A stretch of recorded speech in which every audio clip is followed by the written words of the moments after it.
Boa noite a todas as pessoas presentes. Podemos nos assentar. Declaro aberta a sessão desta terça-feira, 12 de agosto, do Tribunal Superior Eleitoral.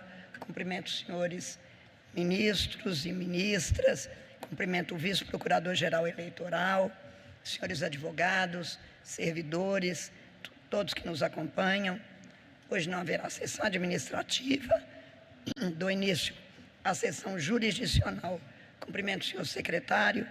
Peço que proceda a leitura da ata da sessão anterior. Ata da sessão ordinária jurisdicional do Tribunal Superior Eleitoral, realizada em 7 de agosto de 2025. No exercício da presidência, o senhor ministro Nunes Marques, vice-presidente. Presente à sessão, os senhores ministros André Mendonça, Dias Toffoli, Isabel Galotti, Antônio Carlos Ferreira, Floriano de Azevedo Marques e Estela Aranha. Vice-procurador-geral eleitoral, Dr. Alexandre Espinosa Bravo Barbosa. A ausência justificada da senhora ministra Carmen Lúcia, presidente.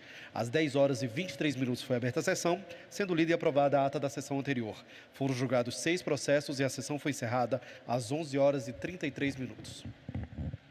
Indago dos senhores ministros se há alguma anotação ou retificação a fazer na ata. Não havendo, declaro-a aprovada. Apregou para continuidade de julgamento o agravo regimental no recurso especial eleitoral 0600-254-68 de Bragança Paulista. Relator é o ministro André Mendonça, com vista para o ministro Nunes Marques, a quem passo a palavra.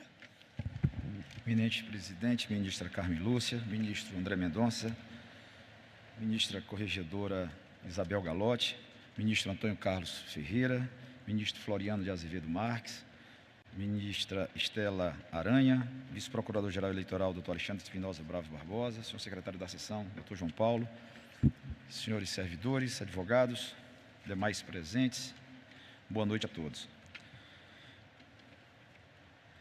Eduardo Simões de Oliveira interpôs agravo regimental contra a decisão mediante a qual foi negado seguimento a recurso especial eleitoral de acórdão proferido pelo Tribunal Regional Eleitoral de São Paulo, que, reformando a sentença então combatida, indeferiu o requerimento de registro de candidatura do recorrente para concorrer ao cargo de vereador do município de Bragança Paulista, São Paulo, nas eleições de 2024, ante a incidência da causa de inelegibilidade prevista no artigo 1º 1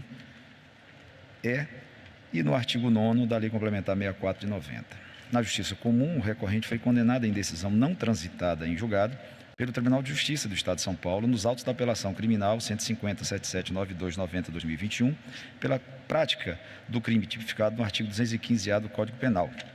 A pena de 1 ano e 2 meses de reclusão no regime inicial aberto, substituída a reprimenda por 2 restritivas de direito, consistentes em prestação de serviço à comunidade, pelo tempo da pena privativa da liberdade, e prestação pecuniária no importe de 2 salários mínimos a ser revertido em favor da vítima.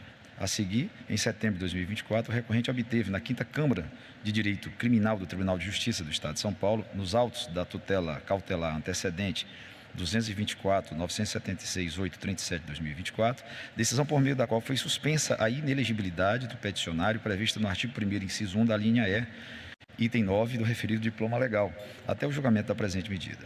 Ao apreciar o registro de candidatura, a Corte Regional negou eficácia a esse pronunciamento, entendendo usurpada a competência da Justiça Eleitoral e apontando a inadequação dos fundamentos utilizados pelo Tribunal de Justiça. Ainda na visão do Tribunal Regional Eleitoral, ratificada em síntese pelo eminente relator, ministro André Mendonça, tal medida cautelar concedida pelo TJ São Paulo não está fundamentada na verossimilhança das razões recursais, mas apenas e tão somente na probabilidade de oposição de embargos infringentes. Para além disso, entendeu-se que não caberia ao Tribunal de Justiça anotar que a liminar é concedida apenas para suspender a inelegibilidade do peticionário prevista no artigo 1º, inciso 1, a linha E, item 9 do referido diploma legal. Quanto ao presente agravo, o eminente ministro André Mendonça, além de reafirmar os fundamentos da decisão recorrida, anotou, por fim, que a parte somente reiterou os argumentos do recurso especial, atraindo, assim, o óbice do verbete 26 da súmula do TSE. Nas razões do recurso, o agravante aponta que houve equívoco na interpretação do artigo 26C da Lei Complementar 64 de 90, bem como do artigo 1º, inciso 1, a linha E, da Lei Complementar 64 de 90, tanto por parte do egrégio Tribunal Regional Eleitoral Bandeirante, como do ministro relator que negou seguimento ao recurso especial. Destaca que os embargos infringentes possuem efeito suspensivo automático. Evoca precedente do Supremo, em que, implementada a liminar, exatamente diante da pendência de declaratórios, quando eram cabíveis na sequência os infringentes. Com as mais respeitosas vênias, entendo que foram devida e especificadamente impugnados os fundamentos da decisão individual, razão pela qual não há falar em ofensa ao princípio da dialeticidade recursal. De igual forma, também com as vênias ao eminente relator e aos que pensam de forma contrária, o recurso não se volta a modificar o quadro fático probatório delineado pelo regional, o qual surge intangível em sede excepcional.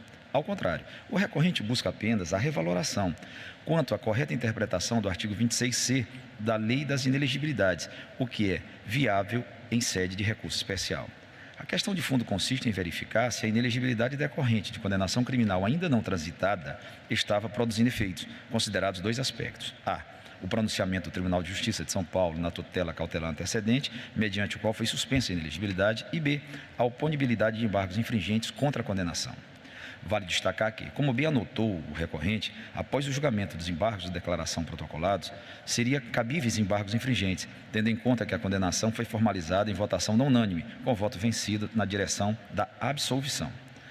Nesse contexto, rememoro que o legislador, ao dispensar por meio da Lei Complementar 135 de 2010, o trânsito em julgado para incidência da inelegibilidade, contentando-se com a condenação ou confirmação por órgão colegiado, criou, ao mesmo tempo, a possibilidade de se suspender a inelegibilidade. Com efeito, a redação original do texto da linha E do inciso 1 do artigo 1º exigiu o trânsito em julgado da condenação. Com o advento da chamada lei da ficha limpa, além de se ampliar o prazo, antecipou-se a inelegibilidade para o momento anterior à preclusão maior, qual seja, o da condenação por órgão colegiado. A linha E. Os que forem condenados em decisão transitada em julgado ou proferida por órgão judicial colegiado, desde a condenação até o transcurso do prazo de 8 anos após o cumprimento da pena. Mantendo a coerência interna do sistema, a própria lei da ficha limpa incluiu, na Lei Complementar 64 de 90, o artigo 26C, que contempla exatamente a possibilidade de suspensão dos efeitos da inelegibilidade. Vejamos o teor do preceito. Artigo 26C.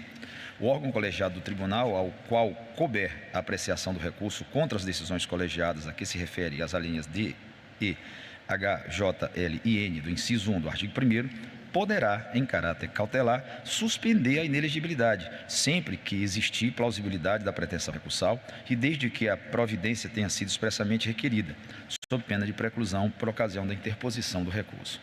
Observem, uma vez mais, que, no caso da condenação criminal, apenas a inelegibilidade se verifica, já que, antes do trânsito e sem imposição de medida cautelar pessoal ou real, não se produzem os demais efeitos da condenação, exatamente porque não é cobertada pelo manto da coisa julgada.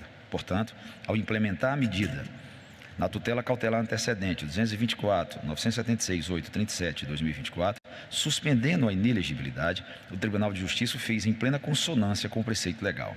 Embora caiba à Justiça Eleitoral a aferição da inelegibilidade, é certo que o legislador infraconstitucional franqueou à Justiça Comum suspender a inelegibilidade que se verifica antes do trânsito. A primeira turma do Supremo já teve a oportunidade de examinar o tema. Em 30 de setembro de 2022, na tutela provisória nos embargos de declaração na ação penal 965, relator ministro Roberto Barroso. Naquele caso, havendo 2 votos vencidos pela absolvição e sendo, portanto, cabíveis os embargos infringentes, após a conclusão do julgamento dos embargos de declaração, a turma implementou tutela provisória para suspender a incidência da causa de inelegibilidade, nos termos do artigo 26C da Lei Complementar 64/90, a fim de que o réu pudesse disputar as eleições. Veja o trecho do acórdão. Pedido de tutela provisória incidental apresentado pelo réu no âmbito de embargos de declaração antecedentes a eventuais embargos infringentes, com vistas a suspender a incidência da causa de inelegibilidade prevista no artigo 1º, inciso 1E, 2, 6 e 10 da Lei Complementar 64/90, nos termos do artigo 26C da mesma lei, a fim de que o réu possa disputar as eleições de outubro deste ano. Na espécie, na medida em que a condenação tenha sido proferida por maioria de 3 votos contra 2, não há como afastar o direito subjetivo do réu à interposição do recurso de embargos infringentes. Sem antecipar juízo definitivo de admissibilidade dos embargos infringentes que venham a ser opostos nestes autos, vislumbra em tese o seu cabimento, o que é suficiente para impedir, por hora, que o acordo condenatório produza os seus regulares efeitos. O réu opôs embargos declaratórios em 20 de novembro de 2020 e está há quase 2 anos. O recurso, porém, ainda está pendente de julgamento neste tribunal em razão de pedido de vista. Nestas circunstâncias, embora cabíveis em tese os embargos infringentes, a defesa se encontra impedida de apresentá-los por fato alheio à sua vontade. Tutela provisória incidental deferida, para, em conformidade com a jurisprudência do Tribunal Superior Eleitoral, suspender, em caráter cautelar, a incidência da inelegibilidade prevista no artigo 1º, 1 e 2, 6 e 10 da Lei Complementar 64/90. Como dito, tutela provisória dos embargos de declaração na ação penal 965, relator ministro Alberto Barroso, julgado em 30 de setembro de 2022. Portanto, tudo a juízo do órgão competente da Justiça Comum. E foi com fundamento bastante produz efeito sim impugnável, a seguir por recurso com efeito suspensivo. Se o é, e forçoso que, na minha visão, essa premissa jurisprudencial reclama maior reflexão, sequer seria necessária a medida liminar concedida, devendo-se reconhecer diante da interponibilidade. Basicamente por 3 aspectos. Primeiro, por também entender incidentes dos óbices processuais. E no mérito, por 2 razões de fundo. A primeira, porque da forma como a matéria veio versada, a medida deferida na Justiça Comum fere só a inelegibilidade, que é a matéria reservada à Justiça Eleitoral. Em segundo lugar, com todas as vênias, há se entender que o cabimento potencial dos infringentes seria suficiente para elidir a inelegibilidade, far-se-ia letra morta a norma presente na lei da ficha limpa de que a decisão colegiada condenatória implica automaticamente a